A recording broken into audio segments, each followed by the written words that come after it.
Viewers, ഇന്നത്തെ video നമുക്ക് നല്ല ടേസ്റ്റി ആയ ചിക്കൻ ഫ്രൈൻ്റെ റെസിപ്പി ആയിട്ടാണ് വന്നിരിക്കുന്നത്. ഇത് ഏത് ബാച്ചിലേഴ്സിനും ഉണ്ടാക്കാൻ പറ്റിയൊരു നല്ലൊരു ഈസി റെസിപ്പിയാണ്. പിന്നെ ഇതിൻ്റെ സ്പെഷ്യാലിറ്റി എന്താണെന്ന് വെച്ചാൽ ഇതിൽ നമുക്ക് സവാള വേണ്ട, തക്കാളി വേണ്ട, അതില്ലാതെ നമുക്ക് നല്ല ടേസ്റ്റി ആയ ഒരു ചിക്കൻ ഫ്രൈൻ്റെ റെസിപ്പി ഉണ്ടാക്കിയെടുക്കുക. പിന്നെ ഇത് 3 ദിവസം വരെയും നിങ്ങൾക്ക് ഈ റെസിപ്പി വെക്കാം. അപ്പോൾ അതിന് വേണ്ടിയിട്ട് ഞാൻ ഇവിടെ ഒരു 300 grams ഓഫ് ചിക്കൻ എടുത്തിട്ടുണ്ട്. ഇനി നമ്മൾ എന്താ ചെയ്യേണ്ടതെന്ന് നോക്കാം. അപ്പോൾ 300 gram ചിക്കന് നമ്മളൊരു അര ഗ്ലാസ് തൈര് എടുക്കണം. ഇനി നമുക്ക് തൈര് അതിലേക്ക് ഒഴിച്ചു കൊടുക്കാം. തൈര് ഒഴിച്ച് കഴിഞ്ഞിട്ട് നമുക്ക് ജിഞ്ചർ ഗാർലിക് പേസ്റ്റ് 1 ടീസ്പൂണ് ഇട്ട് കൊടുക്കുക അതിൽ. പിന്നെ അത് കഴിഞ്ഞിട്ട് ബ്ലാക്ക് പെപ്പർ, കുരുമുളക് പൊടി നമുക്ക് ഇട്ട് കൊടുക്കാം, 1/2 ടീസ്പൂണ്. അത് കഴിഞ്ഞിട്ട് നമുക്ക് മുളക് പൊടി ഇട്ട് കൊടുക്കുക, 1/2 ടീസ്പൂണ്.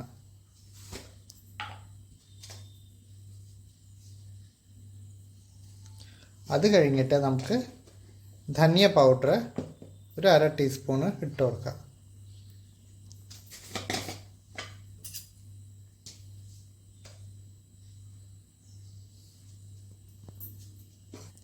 പിന്നെ ഗരം മസാല 1/2 ടീസ്പൂണ്.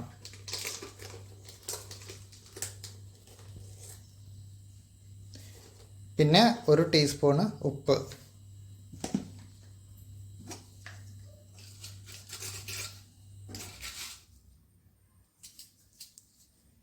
പിന്നെ ഒരു 1.5 ടീസ്പൂണ് കസൂരി മേത്തി. 1.5 ടീസ്പൂൺ ഇടേണ്ട കാരണം എന്താണെന്ന് വെച്ചാൽ ഇതിൽ ടേസ്റ്റ് നല്ല വ്യത്യാസം ഉണ്ടാവും ഇതിൽ. അപ്പോൾ കസൂരി മേത്തി നമുക്ക് 1.5 സ്പൂണ് ഇതിലേക്ക് ഇട്ട് കൊടുക്കാം. ഇനി ഇത് നമുക്ക് നന്നായിട്ടൊന്ന് മിക്സ് ചെയ്തെടുക്കാം. മിക്സ് ചെയ്തെടുത്ത് കഴിഞ്ഞിട്ട് നമ്മൾ 1 മണിക്കൂർ ഫ്രിഡ്ജിൻ്റെ ഉള്ളിൽ വയ്ക്കുക. 1 മണിക്കൂർ കഴിഞ്ഞിട്ട് മാത്രമേ നമുക്കിത് ഉണ്ടാക്കാൻ പാടുള്ളൂ.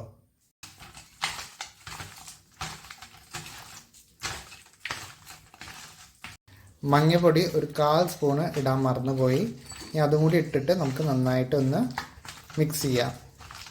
അപ്പോൾ നന്നായിട്ട് മിക്സ് ചെയ്ത് കഴിഞ്ഞു. ഇത് ഇനി നമുക്ക് അടിച്ചു വെച്ചിട്ട് ഫ്രിഡ്ജിൽ 1 മണിക്കൂർ വെക്കുക, മസാല ഒക്കെ നന്നായിട്ട് പിടിക്കാൻ വേണ്ടിയിട്ട്. ഇതിപ്പോൾ 1 മണിക്കൂറായി കഴിഞ്ഞ് അടിച്ച് വെച്ചിട്ട് ഫ്രിഡ്ജിൽ വെച്ച് പുറത്തേക്ക് എടുത്തതാണ്.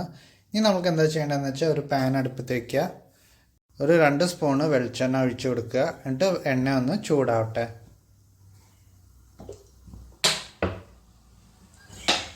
എണ്ണ നന്നായിട്ട് ചൂടായി. ഇനി നമ്മൾ മാഗ്നേറ്റ് ചെയ്ത് വെച്ച ഇറച്ചി ഇതിലേക്ക് ഇട്ട് കൊടുക്കുക.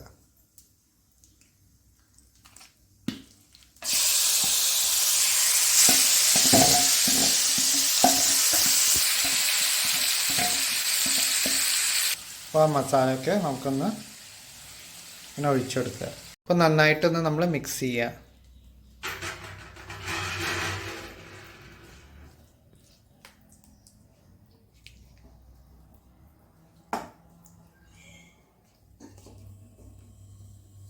ഇനി ഒരു 7 മിനിറ്റ് നമുക്ക് ലോ ഫ്ലെയിമിൽ ഇത് അടച്ച് വയ്ക്കാം. നമുക്ക് ലിഡൊന്ന് തുറന്നിട്ട് നന്നായിട്ടൊന്ന് ഇളക്കി കൊടുക്കാം. നമുക്കൊന്നും കൂടി ലിഡ് അടിച്ചു വയ്ക്കാം. 3 മിനിറ്റ് കഴിഞ്ഞ് ഒന്നും കൂടി മിക്സ് ചെയ്ത് കൊടുക്കാം. നമുക്ക് ഈ വെള്ളം വറ്റണ വരയ്ക്ക് നമുക്ക് നന്നായിട്ടൊന്ന് വേവിച്ചെടുക്കാതെ. വേവിച്ചെടുത്ത് കഴിഞ്ഞാൽ നമ്മുടെ ചിക്കൻ ഫ്രൈ റെഡി ആവുന്നതാണ്. നമ്മുടെ ചിക്കൻ ഏകദേശം റെഡി ആവാറായി കഴിഞ്ഞു. ഒന്നും കൂടി നമുക്കൊന്ന് അടിച്ചു വെച്ച് കൊടുക്കാം.